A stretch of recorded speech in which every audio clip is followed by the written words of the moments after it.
The Los Angeles Clippers this year have absolutely figured it out. The big three that we thought were not going to do anything or amass anything in the NBA have absolutely flipped the script. October 31st, aka Halloween Day, the LA Clippers announced that they are trading for star guard James Harden. This was a blockbuster trade. James Harden was currently not happy with the situation in Philadelphia and requested a trade.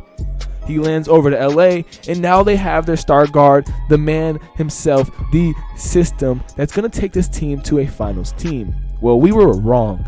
The team starts off 0-5, and it looks like this was a dumpster fire trade. They lose to the Denver Nuggets, who were missing all 4 of their stars. And then, boom, something ignites within this team, and this big three absolutely gets it. Now, there was going to be no doubt, in my mind at least, that 3 Hall of Famers weren't going to not be able to figure it out. You're telling me that you put James Harden, Kawhi Leonard, and Paul George on a team and you're going to see no success? No, that's just not possible.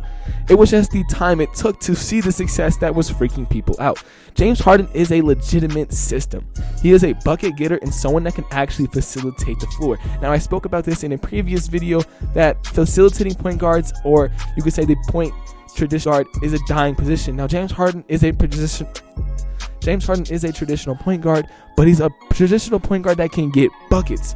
With his fantastic pick and roll play, it opens up so much spacing on the court for the other star guards and forwards like James Harden, like Paul George and Kawhi Leonard. And Paul George has morphed into a phenomenal role player. And I know it's weird to say he's a role player, but that's exactly what he is on the Clippers. He's not asked to be the traditional superstar or all-star player he usually is with his teams.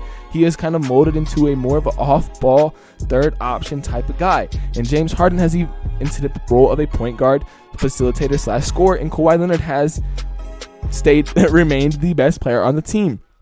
This team fits extremely well, and let's take a look at why it does. When you break down what this team does successfully, is it shoots the ball at a high rate, and it gets a lot of inside opportunities. With James Harden running the offense, like I said, the pick and roll is damn near unstoppable. And what the biggest issue with the Clippers team was the spacing. They didn't really have very much shooting, but when you have the pick and roll that can get ran with James Harden, it kind of erases the fact that their center cannot shoot threes. Zubac is not a good shooter, but when you pair him up with James Harden in the pick and roll, that now allows the spacing to open up for Kawhi Leonard and Paul George for either lanes or open shots due to help defense. And James Harden is a master at manipulating the defense through the pick and roll. So not only does it create opportunities for the team, it creates opportunities for himself. He is one of the best of all time at creating three-point shots, floaters, or really any type of shot through the pick and roll. That's where James Harden does most of his damage. And while he's been doing that, it opens up the lanes for Paul George. Paul George this season has been playing one of the best years he's played in a while. Now, he has been inconsistent these past couple seasons, but this year he has not had that issue.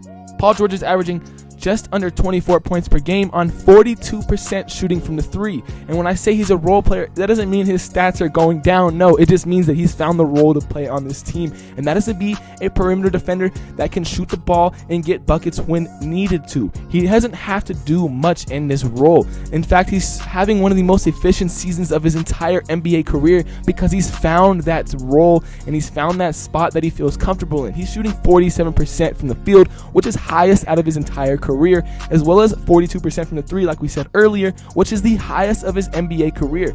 Paul George has finally found the comfortability and home within this team, and I think it's because of the system James Harden brings over. James Harden has actually molded this team together, and I believe he is the missing piece to this Clippers finals chances. Now, Kawhi Leonard has no drop-off this season as well. He's averaging just about 24 points per game on 52% shooting and 44% from the three. Like we said earlier, this Clippers team is a team that really emphasizes the perimeter shooting. And when your guys are shooting at this high level, at this high efficiency, there is no stopping this team. 44% from the three is just ridiculous. Stephen Curry shoots just below 40%. If not, he's shooting 42%. So that puts things into perspective of how well that he is shooting the basketball. Now, he doesn't have the volume of Curry, but the fact that he is shooting that well tells you why this team is winning as many games as it is. They are just not stopping the perimeter shooters.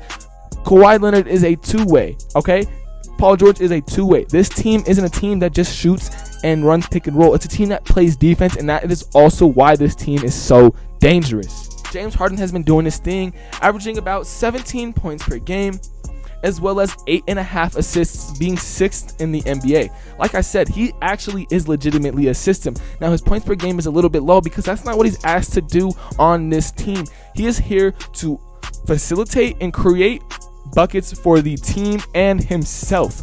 He is just a guy that comes on and generates buckets. He's going to give either himself an open look or someone around him an open look, and that is exactly why you see Kawhi Leonard and Paul George's percentages so high, because their open looks have been going through the roof since James Harden has come in as the point guard for the LA Clippers. Now, James Harden is shooting 45%, which is a little bit low when it comes to a bucket getter like himself, but he has been asked to shoot a little bit higher volume shots as of recently. Now, I think that his stats will kind of mellow out and look a little bit better how they usually do once the end of the season comes, because of the slow start that we talked about they had.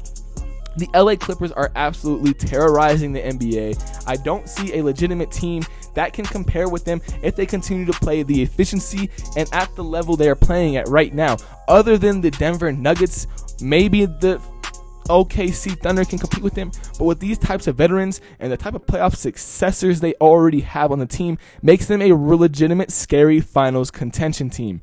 Kawhi Leonard has proven himself as a playoff performer. That is where he does his damage. Kawhi Leonard is an NBA known playoff performer. So if he's already getting to going in the regular season, I can only imagine what the playoffs are going to look like for him. As of Paul George, he doesn't have a ring, nor does James Harden. So that's where the interesting mix of playoff success kind of comes in. Now, James Harden did have success in the playoffs when he was with the Rockets, but since he hasn't seen much, Paul George really hasn't had playoff success his entire career, especially not with the LA Clippers. This team is on an uprise, and they are looking for a finals run this season. With these guys getting older, they need to win now, and that is exactly what they have been doing. I really like where this team is going. Where do you guys think this team will finish at the end of the season? But that's going to be it for this video, guys. I hope you did enjoy. As always, peace.